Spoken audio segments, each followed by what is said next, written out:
Gamers, Pantheon has been an absolute banger so far for me and the boys. I genuinely haven't had this much fun raiding in a while. So today I just want to go over some tips and strats to help you clear all 4 bosses with ease, while also completing it within the time limit for a challenge for that extra weekly adept, and of course the triumph completion for the title. Now I also just wanted to say now, I won't be going over the mechanics itself, since they really haven't changed outside of Golgi now giving 2 people unstable light instead of just 1. But I kind of just want to go over some strats for each encounter to maybe help you when, I don't know, when joining an LFG group or whatever, kind of clear this faster. So first off, we have Golgoroth as the first boss fight. For this encounter, the big thing is to utilize precision weapons for his big crit spot on his stomach. Weapons I'd recommend, since it is a Void Surge, are going to be Doom Petitioner and then Leviathan's Breath. Now, any linear will still be fine, like Cataclysmic or even Taipan, and hey, if you even as well want to use Whisper, Whisper is pretty damn good too. Just from my and my team's testing, Levy and Doom seem to be the strongest of options. I mean, we were able to easily 2-phase this with him even being a little buggy at times. So on Hunter, I'm recommend using a Celestial Nighthawk, Golden Gun, and then Orpheus Rig Tether if you have more than one Hunter, but you can use 2 Nighthawks as well, since solar abilities can apply that 15% debuff with the seasonal mod. For Warlocks, of course, Well of Radiance is best here, being able to buff teammates' damage while also creating orbs to give everyone surge stacks. I also like to use Cenotaph during ad clear phases to help get ammo from allies from all the yellow bars that can spawn in at certain points. This really helps it make kind of like a comfy 2-phase. And then lastly, on Titan, I recommend using Solar Titan with Pyrogale, since it's an easy way to apply a 15% debuff for your team with the seasonal mod pretty much at all times, while also being able to utilize Ember of Singeing, so we can spam rally barricades for keeping the class warfare buff up at all times. There aren't really any tips for making Golgi faster, you just need to all be doing your rolls and hitting your shots for damage. Just make sure to utilize good precision weapons. And I recommend also not using weapons with explosive payload, since they do less damage to the orb still, so please remember that. Now for the second boss, which is Caretaker, the only difference here is that there are more enemies spawning in during the encounter, with Taken Phalanxes and Centurion spawning near the stun team.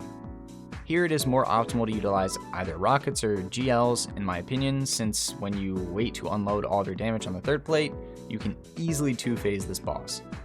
I'll let you know in the gameplay, I have half of my teammates were using the wrong surge mods. We barely missed 2-phase, but we still had plenty enough time to kill it within challenge. So either use 5 Apexes and a Galley, or everyone using a Envious Bait and Switch GL. Either Void or Strand for that, since it can take advantage of the weekly surge modifier. The play is to deal damage on the first plate until the health gate's close to being finished, and then either deal primary damage or no damage at all on the second plate, and then on the third plate, unload your supers, weapon ammo, everything you can before he goes immune. The reason why is on the third plate, he stays a little bit longer, allowing you to go past the health gate and cook him for a few extra seconds. So on Hunter, I recommend Tether or Celestial Goldie. If you have multiple Tethers on your team, it's great, but if only one, Goldie might be better, since you can already apply 15% debuff to enemies, and honestly, it might really just be better if you guys are short on damage to rock 2 Goldies. For Warlock, Well is the obvious choice here again. Make sure to wait until at least the third plate to use it. Unless you have multiple Wells, then you could use one on the first and the third. Since you want to obviously unload all of your damage you can on the third plate, and Well will buff everyone's damage as well. Now for Titans, I recommend using Pyrogales with Burning Maul or Thunder Crash for an easy one-off super. I think using Burning Maul might be better, since it'll let you stay in place to deal more damage, or you could try to time your Thunder Crash at the end, but that is very risky. Alright, now the third boss we have is Microchasm, Explicator, or Planets Encounter, whatever you like to call it.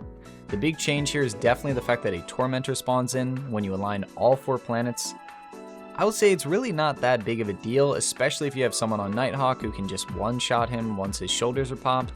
But even without that, like we didn't have one, it just focus fire him as a team and it shouldn't be as much of an issue.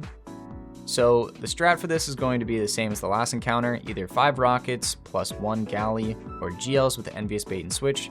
This encounter I personally recommend rockets a little bit more, since they just seem to be a little bit more consistent and a pretty easy 2-phase, but I would assume GLs would do the same. It's just me and my team never tried GLs against this boss, so maybe I'm a little bit more biased towards rockets.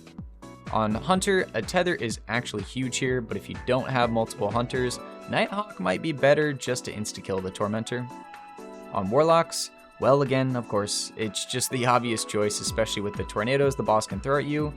I would also utilize Cenotaph in this encounter to help spawn lots of heavy for your teammates, so this can be a very comfy two-phase.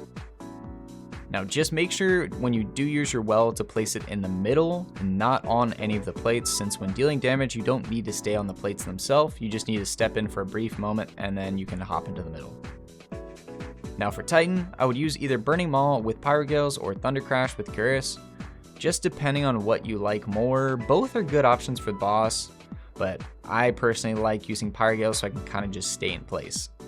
Now one tip is to make sure that you are killing all the enemies before damage phase, and while this might seem like a duh of course tip, leaving Scions alive anywhere could possibly boop you and allies into the air during damage, messing up everyone and possibly getting people killed.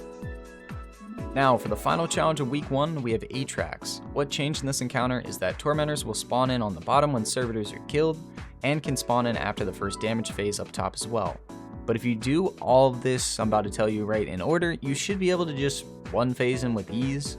So the strat is for everyone to use Parasite, plus a one-off high damage super.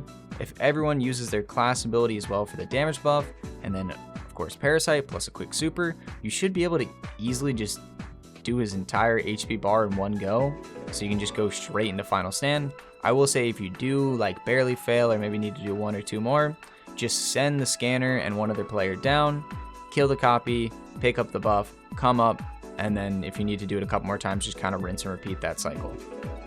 So for Hunter, I recommend using Nighthawk, so you have a quick one pop super to use right after using Parasite. For Warlocks, well isn't necessary here since you can just use Needle Storm instead. Just make sure you have the fragment on Thread of Evolution so you can buff its damage.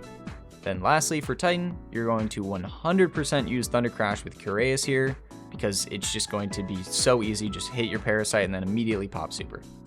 If everyone properly times their shot and supers, it should be a very comfy and easy one phase, and then you can guys just all shoot out a shot of Parasite into atraks and Final Stand, and boom, there you have it, week 1 of Pantheon complete.